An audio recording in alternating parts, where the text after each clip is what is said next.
റിയാസ് നിങ്ങൾ പറഞ്ഞ ഈ ഓഫീസ് പെർഫ്യൂംസ് അല്ലെങ്കിൽ ഓളൊക്കേഷൻ പെർഫ്യൂംസ് ഒക്കെ നമുക്ക് എങ്ങനെയാണ് മനസ്സിലാക്കാൻ പറ്റുക വെച്ചാല് മോസ്റ്റ്ലി നമ്മൾ ഈ ഫ്രാഗ്രൻസ് കാറ്റഗറീസ് ഉണ്ട്. ഇപ്പൊ നോട്ട്സ്, എക്കോട്സ്, ഫ്രാഗ്രൻസ് വീലർ സംഭവം ഉണ്ടല്ലോ, അതിൽ കാറ്റഗറൈസ് ചെയ്തിട്ടുള്ള ഒരു സംഭവത്തിനാണ് മനസ്സിലാക്കാൻ പറ്റുക. അത് പക്ഷെ അങ്ങനെ ഡീറ്റെയിൽഡ് ആയിട്ട് അങ്ങനെ പോയി പഠിക്കേണ്ട കാര്യമൊന്നുമില്ല. നമ്മൾ സ്നിഫ് ചെയ്താൽ തന്നെ മനസ്സിലാവും.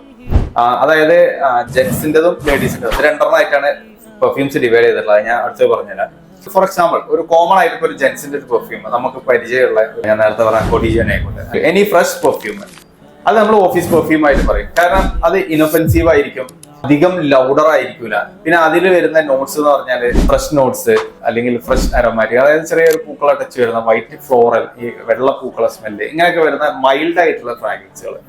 Fresh notes, fresh spicy, marine notes, watery notes, exotic notes, ഇങ്ങനെയൊക്കെ പറഞ്ഞ് വളരെ മൈൽഡ് ആയിട്ടുള്ളതും പിന്നെ നമുക്കൊരു മസ്കുലിൻ ഫീലൊക്കെ തോന്നും, ഒരു മാൻലി മസ്കുലിൻ ആയിട്ടൊക്കെ തോന്നുന്ന മൈൽഡ് ആയിട്ടുള്ള സെന്റുകളൊക്കെ നമ്മൾ ഓഫീസ് പെർഫ്യൂംസ് പറയും. ഈ അതേ കാറ്റഗറിയിൽ തന്നെയാണ് ശരിക്കും നമ്മൾ ഈ ഡേ ടൈം പെർഫ്യൂം ആയിട്ട് യൂസ് ചെയ്യാറുള്ളത്, സമ്മർ പെർഫ്യൂംസ് ആയിട്ടൊക്കെ യൂസ് ചെയ്യാറുള്ളത്.